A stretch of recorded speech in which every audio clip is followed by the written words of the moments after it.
What's up, guys? Mason the Brock Henderson here, and this is Leverage Redemption, Season 1, Episode 8, The Mastermind Job. So I think this kind of serves as sort of a mid-season finale, because I'm pretty sure they released 8 episodes first, and then a couple months ago they released the second set of 8 episodes. So I think this is kind of the mid-season breaking point, and it's a good mid-season finale. You know, nothing too mind-blowing or crazy, but a nice emotional episode, something to really show us something to connect from the past. This guy used to work with Nate at IYS, dealing with what he's done, you know, creating this book about the team and taking on the role of Nate. It was really well set up, and I will be honest, it's something that I wasn't really expecting to like, mainly because I've seen this sort of setup before, you know, where you've got this person or this fanboy basically who wants to be cool, wants to be like our main characters. Oh, I'm so excited to meet you guys. I'm so excited to be a part of the team. It mainly happens in like superhero shows. You got some geeky, nerdy guys like, oh, you guys are awesome, and tries to join the team and screws everything up because they're not, they don't have superpowers, or in this case, he's not as good at what they do. And yeah, I mean, I've seen this setup done so many times before. I was fully expecting to just kind of roll my eyes and say, okay, that was whatever. But they actually did a good job of bringing some legit emotion to it, because it felt natural. You know, this guy, he is so boring. He is such a nerdy and a geeky guy that he constantly puts people to sleep. And it is kind of funny how they incorporated that later, you know, where he puts the security team to sleep, and then some people want him on their leverage team because, oh, we need people put to sleep. We could use you. I kind of find that hilarious. But it is interesting because he was that type of person, and he found that the only way he could be interesting is to take on this role of Nate Ford because of everything Nate told him. And so it was interesting to see, you know, he writes a book about it and what that leads to. And they do a lot of fun stuff with it. You know, first of all, the whole bit where the team is trying to con him into basically scaring him out and scaring him to get him to retract the book and get rid of it. All of that was hilarious.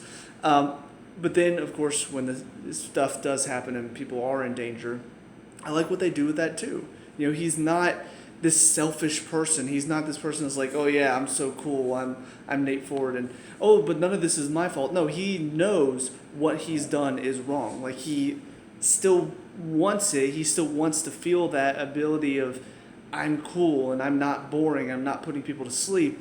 But in the moment where actual danger occurs, he's not stubborn. He doesn't just keep basically digging his own grave deeper and deeper. The guy is like threatening Harry if he doesn't steal this diamond or this gem for him. And he's like, no, please let him go. I don't know him. And that's not something I'm used to seeing. I would have expected him to be like, oh, I mean, whatever, I don't care. Like, I don't know him at all. But the fact that he was like, no, please don't hurt him. Like, I don't know who he is. Please let him go. It felt like he was a genuinely nice person who just got caught up in this stuff, you know, in this headspace of, I'm tired of putting people to sleep. And then the stuff between him and Sophie, you know, Sophie feeling left out because she wasn't in the book, but then finding out later the reason Nate didn't tell him all of this stuff about Sophie is because he wanted to keep her secrets to himself. He didn't want, you know, he knew this guy was probably going to share some of these stories, which I still feel is a little weird, you know, but if he did talk about them at all, if he did share any of their stories, he didn't want Sophie's name and Sophie's secrets and all of that stuff to be involved in that. And it is a nice thing that they threw in as well. But all in all, I mean, it was a very good setup, you know, them having to work on trying to steal this artifact because this dictator wants to get back into power. So he wants to steal it from his ex-wife so he can fund that rise in power.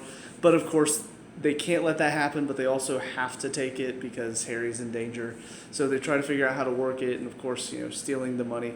I liked Harry's incorporation as well. Like, it was a nice little moment whenever he started talking to the guard and basically saying, you know, the first thing that these guys do is they don't pay their workers, and then convincing him to give him the bank codes and stuff. Very well done. And I feel like Harry's come leaps and bounds from where he started. You know, and he does feel like he's naturally gotten incorporated into this team, and he has this knowledge of how the money works and how the laws work and all of that and how he can work it and find loopholes and stuff. And I feel like they're doing a good job of using that knowledge whenever they do any of their heists or their cons or anything. So, yeah, I'm really enjoying him. And, I mean, as far as the rest of it is concerned, I mean, it's basically another good Leverage episode. Things go a little wrong. You know, Parker lets a balloon drop, which sounds the alarm, but then they manage to get out anyway. So it still doesn't feel quite as clean as some of the the original show's heists do. Still doesn't feel like the writing team is quite as clever at the moment, but there's still a possibility they can get better. And I see where they are improving. Every single case, every single con, it's getting better. There's improvements. It feels more clean. It feels more like the writing is well handled and it's not like rushed through and you just feel like everything works out a little too perfectly even though so much went wrong, kind of what the early episodes of this show felt like. Yeah, it's still a fun show. I'm still enjoying myself, even though not all of it is working for me. It's doing a good job so far. It's got me intrigued to see what they're going to do with it now. I do want to see this team work together again, and it didn't start off this way, and now I'm feeling it. So yeah, it's good to see that they improved upon it and brought it along and got me interested.